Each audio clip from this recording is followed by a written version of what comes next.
qaar ka tirsan cuuqaasha waxgaradka dhalinyarada iyo aqooyaanka gobolka saaxil oo maanta munaasabad ballaaran isugu yimid hotel mansuur ee magaalada berbera ayaa si mug iyo miisaan leh u soo bandhigay taageerada ay u hayaan xisbiga talada dalka haya ee kulmiye iyagoo dhinaca kalena jawaab ka bixiyey munaasabad dhowaan uu xisbiga wadani u sameeyey taageerayaal ka soo jeeda deegaanka galbeed ee gobolka saaxil waxaana hadaladoodii ka mid ahaa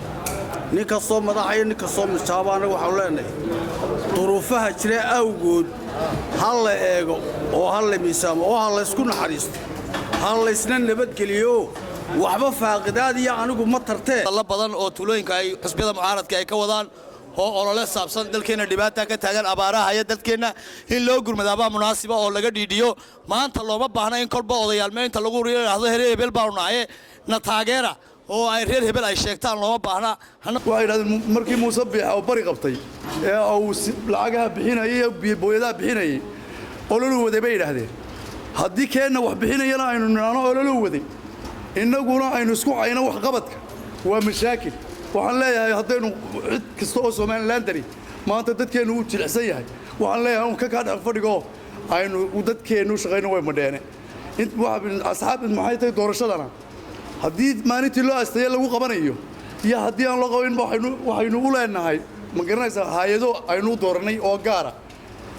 wixii ma garanaysaa taa ka soo fula haddii 8 lagu qabtay haddii 6 bilood dib loo dhigo weeyaan sidii dadkeenu yahay maanta laga xisaabtamaya anagu marnaba ka tagi mayno xusbiga talada dalka haya iyo waxqabadkiisa iyo horumarintiisa waxa laaliyo wixii kasta ee beesha deegaanka gobolka saaxil uga baadana markastana diyaar baan u lanahay waxaan u sheegaynaa xusbiyadan mucaaridka ah ee inta tuulooyinka ka soo urursadaan ciyaalka iyo odayaal muqaayis ka fadhiya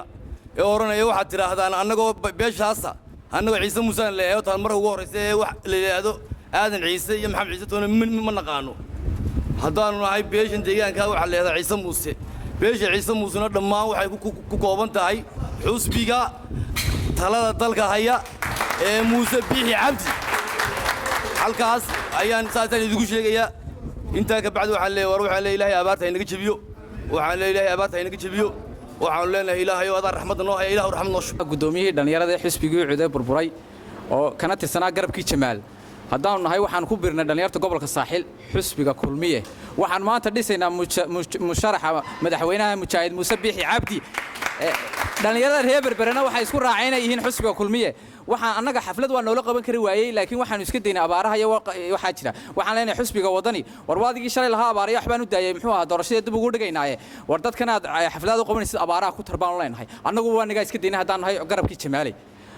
waxaan kale aan ku soo halkan kaga baxayaa war saddex xisbi baa leeyahay nin kastaba ku doonaha taageero beelahan iyo waxaan iska daaya dhalinyarada gobolka saaxil laakiin waxay ka midaysiin xisbiga kulmiye musharaxa madaxweynaha Mujaahid Muuse Biix Cabdi ayaan taageersanay isagaana xaq nagu leh isaga ayaa xaq nagu leh qodob ku darayaayo waxa weeyaan inaan arta dhamaanta ka midaysanahay inaan taageerno musharaxa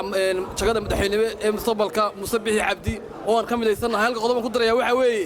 war kulmiye waxbuu naga iibiyay waana loogu codeeyay uuna guuleystay horumarkii baana socda amba wax naga iibiya oo waxna tusa daamana soo raaca laakiin reer hebel baan nahay anagu reer hebel ku codeyn mayno wax qabadna ku codeynaa wax qabadkii moodaan aragnay iyo ka imkaan higsanaynaba dhalinyaraduna way socotaa waana ka midaysan yihiin dhammaantoodna wada kulmiye dhalinyarada gudoomiyaha xisbiga kulmiye ee gobolka saaxil ahna beeshan laga been abuuray ee la yiri hadaanu nahay aadan iyo abokor waxaanu galay wadani waxaan jecelahay inay taasi been tahay oo ay tahay dad la soo malaamulay oo la soo ururiyay waxaan leeyahay wadani waan halkan fariin u faraya oo dadkan meesha ka hadlay aan kaga duwanahay anigu wadani waxaan u arkaa inuu yahay xusbul xaakim kamida xusbiyada labada xusbiya kale inuu kamid yahay xusbul xaakim waayo waqtigii aanu mucaaradka ahayn muddo kordhintu dhib bay nagu ahayd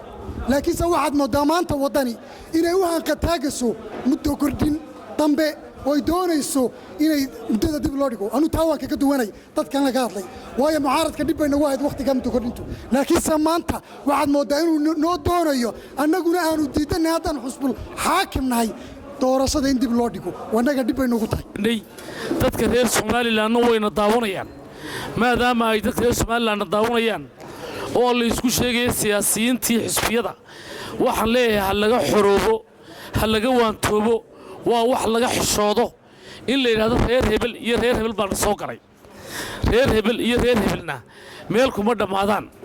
afar ninoo meel istaagaana yay odhanin reer baan ku jawaabayna ha laga xishoodo xisbiyada waxaan odhan lahaa amaan xisbiga waddani odhan lahaa arrintaa xaal ha ka bixiyaan ama waxaasoo kale ha ka waantoobaan ururada bulshadaa soo biira dad meel kale ku nool baa soo biira laakiin reer hebel iyo reer hebel baa soo biiray waa wax laga xishoodo waa axmed saciid maxamed telefishinka caalamiga ee waa beri magaalada berbera